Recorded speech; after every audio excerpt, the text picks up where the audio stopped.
Hello friends, welcome to the another video. आज मैं आपको STM32F4 माइक्रोकंट्रोलर के प्रोग्रामिंग के बारे में बताऊंगा। ये माइक्रोकंट्रोलर कई तरह से प्रोग्राम हो सकता है, सी लैंग्वेज से, और जो बहुत डिफ़िकल्ट है तो मैं आपको एक आसान तरीके से समझाऊंगा जिसे आप कैसे प्रोग्राम कर सकते हैं।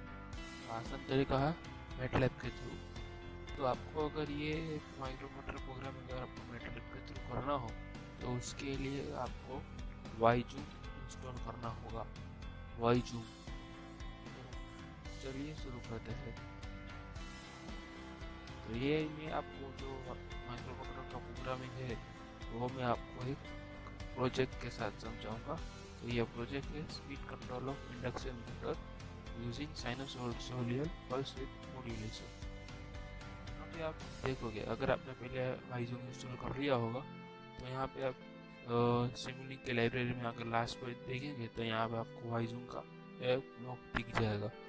वहाँ पे अगर आप देखेंगे तो यहाँ पे STM32F4 सीरीज का ये पूरा है सेट, उसके आप प्रोग्रामिंग के बारे में यहाँ पे देख सकते हैं। यहाँ पे उसका object peripheral boot order device configuration various things available है, वो आप अपने यूज़ के हिसाब से ले सकते हैं। यहाँ पे देखो ADC, गेन, इनपुट आउटपुट है, SPI है, UART है, टाइमर है, बहुत अलग अलग चीज़ें हैं।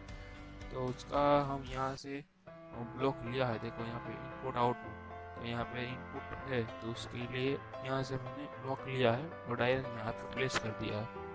तो सबसे पहले आपको ये टारगेट सेटअप ब्लॉक लेना होगा। यहाँ पे आपको कंपाइलर सेलेक्ट करना होगा। डिपेंड्स अपॉन कंपाइलर आप कौन सा यूज़ करना चाहते हैं। आप GNU भी रख सकते हैं, ठीक है। ये केल, इसके लिए आपको केल का इंस्टॉल करना होगा PC में अंदर आपको। और फिर यहाँ से आपको ये जो माइक्रोकंट्रोलर के बारे में बता रहा हूँ ये माइक्रोकंट्रोलर है STM32F407VG। ये माइक्रोकंट्रोलर का प्रोग्राम के बारे में मैं आपको बताने जा रहा हूँ। तो यहाँ से आपको ये सेट कर देना और बाकी की चीज यहाँ से जैसी है वैसे ही रखनी है। तो यहाँ से आपको माइक्रोकंट्रोलर का आपका कौन सा मॉडल है वो आपने सिलेक्ट कर लिया। फिर यहाँ पे अगर हम आपको बताऊँ कि मैंने कैसा प्रोग्राम किया, तो यहाँ पे हमें अगर इंडक्शन मोटर को स्टार्ट करनी हो, स्टार्ट और स्टॉप होता है ना, तो यहाँ पे एक डिजिटल इनपुट मैंने ले लिया है स्टार्ट स्टॉप के लिए। तो यहाँ अगर आप क्लिक करेंगे तो यहाँ से एक पूरा उसका ओपन हो जाएगा। तो यहाँ पे कोई पोर्ट सिलेक्ट करने का होता है आपको। ये जो पोर्ट है वो आपको अगर आप कहीं पे अपने माइक्रोकंट्रोलर में किया होगा, तो अगर आपने कोई डिस्कवरी पोर्ट दिया है तो उसके डिस्कवरी पोर्ट के हिसाब से आपको सेट करना है। यहाँ पे आपने जो माइक्रोकंट्रोलर यूज़ किया है वो डिस्कवरी पोर्ट के साथ है। तो उसमें जो डिस्कवरी पोर्ट में जनरली इनपुट आउटपुट स्पेसिफाई किए होते हैं, तो उसके हिसाब से जो है वो मैंने यहाँ से सिलेक्ट कर ली है, जो मेरी डेटा शीट के हिसाब से होती है वो। तो यहाँ से अगर एक पुश बटन होता है जो डिस्कवरी बोर्ड से, वहाँ पर अगर हम प्रेस करेंगे तो यहाँ पे मैंने PD7 पिन सेट कर दिया है। वहाँ से वो इनपुट लेगा स्टार्ट और स्टॉप का। तो जब प्रेस करेंगे तो पुश बटन है तो मैकेनिकली स्विच है तो वो डिबाउंस होगी, तो वो डिबाउंस को काउंट करेगा, पूरे डिबाउंस तक काउंट करेगा, फिर आएगा प्रॉपर आउटपुट तो वो लेगा। और ये जो है वो क्या है कि हमारी जो कंट्रोलर डिस्कवरी सर्किट है वहाँ पे वो फुल अप कॉन्फ़िगरेशन में है, इसीलिए हमने यहाँ पे उसको नोट कर दिया कि 0। फिर वो ये जो लॉजिकल होता है वो बाइनरी में रहे, उसके लिए हमने यहाँ पे कन्वर्ट का रखा है। तो यहाँ पे देखेंगे तो यहाँ पे फिर एक ही पुश बटन से में ये स्टार्ट और स्टॉप करना है, इसीलिए यहाँ पे एक राइजिंग एज रख दिया है, यहाँ पे एक फॉलिंग एज रख दिया है। राइजिंग एज से वो इंडक्शन मोटर को स्टार्ट करेगा। ये ट्रिगर कर दिया यानी ये ऑन हो गया हमारा। और यहाँ पे जब डाउन राइज देखेगा तो यहाँ पे ऑफ हो जाएगा। और ये जो रखा है वो ये ट्रिगर तो वो एक्चुअली आउटपुट देगा, लेकिन ये जो हमने रखा है वो हमारा LCD के लिए रखा है एलसीडी में हमें बताएगा कि ये हमारा कैसा आउटपुट आ रहा है, यानी ऑन है कि ऑफ है।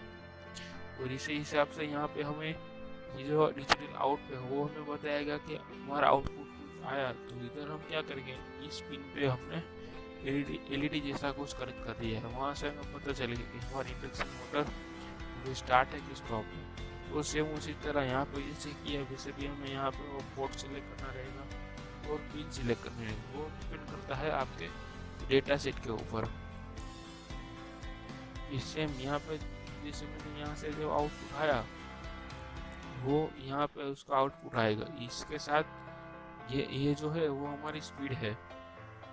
ये जो आउटपुट आया ये यहाँ प्रोडक्ट होगा, यानी अगर हमारी जो इनपुट ये अगर लॉजिक है, लॉजिक बिल्ड किया है, यहाँ से अगर कोई इनपुट नहीं आएगा और यहाँ से तो कांस्टेंट कुछ आउटपुट आ ही रहा होगा, तो ये अगर यहाँ से कुछ नहीं आया ये मल्टीप्लाई होगा, आउटपुट 0 होगा, यानी कुछ आउटपुट नहीं मिलेगा। ये लॉजिक है। तो यहाँ पे हमने दिया है स्पीड इनपुट। ये आउटपुट के ये जो ब्लॉक है सब सिस्टम, उसके अंदर हमारा स्पीड इनपुट है। तो उसके लिए एक और लॉजिक बिल्ड किया है। ये भाई ये पहला वाला है वो first digit, second digit, third digit और फोर्थ डिजिट, यानी ये हमारा 1s प्लस है, ये 10s प्लस है, ये 100s प्लस, ये 1000 प्लस। ऐसा एक लॉजिक बिल्ड किया है। यहाँ से आप देख सकते हो इसका जब समय ये पूरा सम होगा उसका, और ये सम होकर हमें आउटपुट देगा। ये जो आउटपुट देगा वो सीधा इसके साथ प्रोडक्ट होगा। प्रोडक्ट यहाँ से जो प्रोडक्ट आएगा वो सीधा 1 या 0 ही होगा। यहाँ से जो आएगा यहाँ से आएगा, ये जो होगा ये 1 या 0।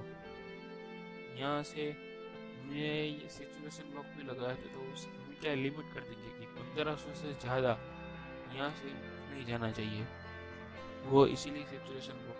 अगर यहाँ से 0 आया और यहाँ से तो 1500 आ ही रहा होगा, तो हमने स्ट्रेट उस बटन से स्पीड तो सेट करेंगे ना, तो वो तो एकदम ऐसा होगा। लेकिन यहाँ से डिसाइड होगा कि वो आगे जाएगा कि नहीं जाएगा।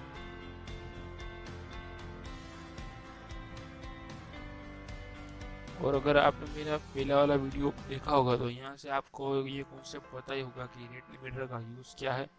और क्योंकि हमें ये रेट लिमिटर से हमें सॉफ्ट स्टार्टिंग मिलेगा, ये हमारी मोटर सॉफ्ट स्टार्ट होगी, इससे हमारा वो जो स्टार्टिंग करंट का पीक आता है वो कम आएगा।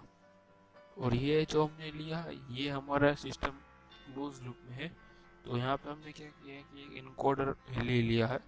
इनकोडर भी ले सकते हैं, प्रॉक्सिमिटी भी ले सकते हैं, it depends upon the accuracy you need. तो जो हमारे यहाँ से जो इनकोडर आएगा वो हमारी आएगा फ्रीक्वेंसी आएगी। हमने यहाँ से 3-4 चीज़ निकलती है, लेकिन हमें फ्रीक्वेंसी की यूज़ है, तो फ्रीक्वेंसी निकालेंगे। तो हमारे हमने क्या किया है कि अगर एक शाफ्ट होती है तो हमने प्रॉक्सिमिटी यूज़ किया, तो शाफ्ट के ऊपर ऐसा एक फिट कर दिया ऐसा गियर जैसा आता है, आपको पता हो तो ऐसा।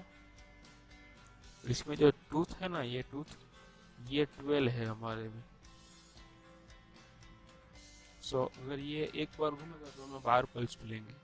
तो उसके लिए हमने यहाँ पे 12 से डिवाइड कर दिया है, और वो फ्रीक्वेंसी में है तो उसको आरपीएम में कन्वर्ट करने के लिए 60 से मल्टीप्लाई कर दिया, इसीलिए ये हमको आरपीएम देगा। वो आरपीएम हमारे जाएगा इधर, ये पूरा क्लोज लूप है। और यहाँ से जो आउटपुट आएगा फिर वो फिर से फ्रीक्वेंसी में कन्वर्ट होगा, यानी मॉड्यूलेशन इंडेक्स में कन्वर्ट होगा। मॉड्यूलेशन इंडेक्स में कन्वर्ट होगा। मॉड्यूलेशन इंडेक्स आप दो चीज़ से कर सकते हो, एक आप फ्रीक्वेंसी भी कर सकते हो और स्पीड भी कर सकते हो। लेकिन यहाँ पे मैंने फ्रीक्वेंसी रखा है।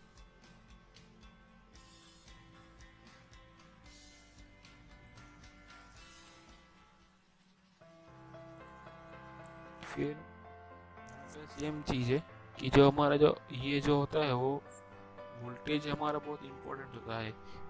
ये हमारे कैरियर वेव पे डिपेंड करता है कि कैरियर वेव हमारी कितनी है, और ये कैरियर वेव जो डिपेंड करती है वो फिक्स होती है। यहाँ पे जो इसके अंदर ही एडवांस टाइमर के अंदर ही हमारे अंदर कैरियर वेव आती है, इसीलिए हमें उसका ये जो हमारे रेफरेंस में है उसका मैग्नीट्यूड हमें फिक्स करना पड़ता है, इसीलिए ये सैचुरेशन ब्लॉक हमारे लिए इम्पोर्टेंट है। और ये जो सैचुरेशन आया वो हमने 50 का दिया है, 0 से 50, उससे ज़्यादा आउटपुट नहीं है तो हमारा आउटपुट सैचुरेट हो जाएगा और ये हमारा 3 फेज साइन वेव जनरेट करेगा। इसके कारण और इसी मैंने बोला था कि ये जो हमारा अगर आपने मेरे प्रीवियस वीडियो देखा होगा तो आपने उसमें हमने किलर वेव मैन्युअली जनरेट किया और इसमें क्या है कि इंटरनली जनरेट होता है कंट्रोलर के अंदर ही, तो हमें उसके अकॉर्डिंग हमारे रेफरेंस वेव सेट करनी पड़ती है। इसीलिए हमने ये उसको 50 दे के हमारा वो क्या करते हैं कि डीसी कंपोनेंट हमने ऐड कर दिया उसके अंदर। मैं आपको बता देता हूँ हमारी साइन वेव ऐसी होती है, इसका मैग्नीट्यूड हमने 50 तक लिमिट कर दिया है 50।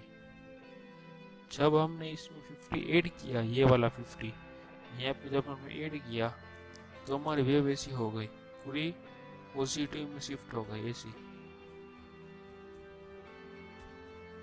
क्योंकि ये ऐसा करना क्यों ये करना पड़ा, क्योंकि हमारी कैरियर वेव है ना वो फिक्स है, उसके साथ क्योंकि अगर हम नेगेटिव मिलेगा तो वो पल्स मिस हो जाएगा, वो ना हो इसीलिए ये करना पड़ेगा कि ये इंटरनली वेव जनरेट होती है, इसे वो हम चेंज नहीं कर सकते हैं।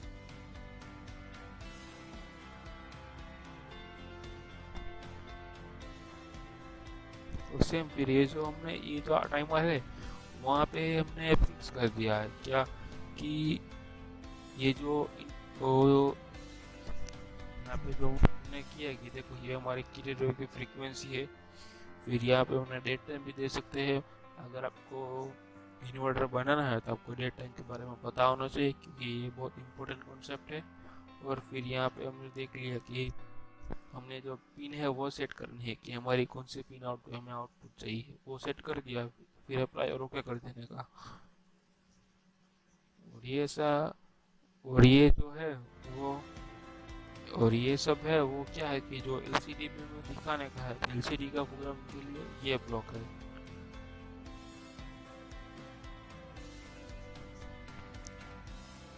ये रहा। अगर आपको ये सब सीखना है तो आप ये 5-10 मिनट की वीडियो से नहीं सीख सकते, इसके लिए टाइम चाहिए, लेकिन ये आपको खाली ब्रीफ ओवरव्यू दे सकता है कि ये सब कैसे होगा।